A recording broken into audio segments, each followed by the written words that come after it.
A report on the foreign funding of extremism in the UK was given to Downing Street last year, but Theresa May is still to decide whether to make its findings published, the Prime Minister has revealed. The Green Party co-leader, Caroline Lucas, said the delay in publishing the Home Office investigation, believed to focus on the influence of Saudi Arabia, leaves question marks over whether their decision is influenced by our diplomatic ties. Since the beginning of her premiership, May has sought to deepen the UK's relationship with the Gulf, visiting Saudi Arabia as one of her first trips after triggering the formal Brexit process in March, a highly symbolic move.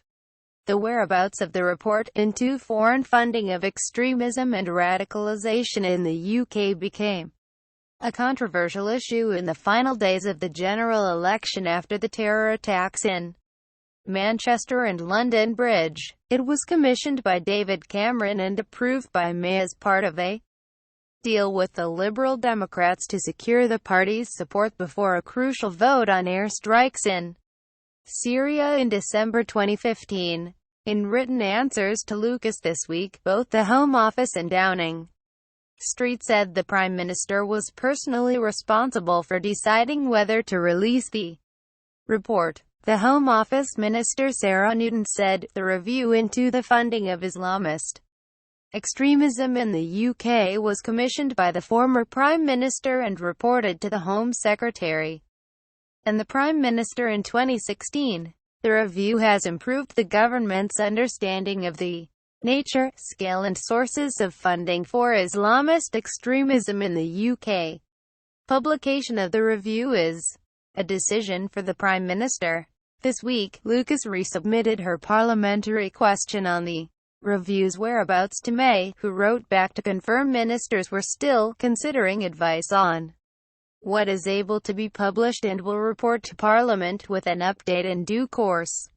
Lucas called the delay astonishing, and said the government should reveal the advice which has prevented the publication of the report, and whether it was for diplomatic reasons. The government is sitting on this report but refusing to publish it or give any reason for their continued secrecy, she said. The Brighton and Pavilion MP said it was crucial to determine if the report's delay was linked to whether it was critical of Saudi Arabia. To defeat terror, it's vital that politicians have full view of the facts, even if they are inconvenient for the government, she said. During the election, the Liberal Democrat leader, Tim Farron, said Cameron had committed to publishing the report by spring 2016, but the Home Office later suggested it would never be published, calling the contents very sensitive. The Labour leader, Jeremy Corbyn, and Scotland's First Minister, Nicola Sturgeon, also demanded that the report be published, while the Lib Dem Foreign Affairs spokesman, Tom Brake, wrote to May restating the party's demand for it to be made public. However, despite Farron's insistence that publication had been part of the deal, both the Home Secretary, Amber Rudd, and the Foreign Secretary, Boris Johnson, have said the report may never be seen in public.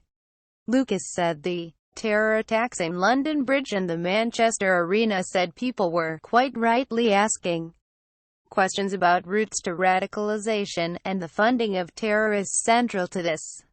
I urge Theresa May to reveal immediately whose advice they are following as to whether or not to publish this report, and to do all they can to put the facts into the public domain if it is safe to do so.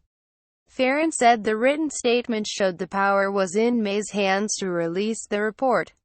It is a scandal that the government are suppressing this report. The only conclusion you can draw is that they are worried about what it actually says, he said. We hear regularly about the Saudi arms deals. Are ministers going to Riyadh to kowtow before their royal family? But yet, our government won't release a report that will clearly criticize Saudi Arabia. All this government seems to care about is cozying up to one of the most extreme, nasty and oppressive regimes in the world. You would think our security would be more important, but it appears not. For that, Theresa May should be ashamed of herself.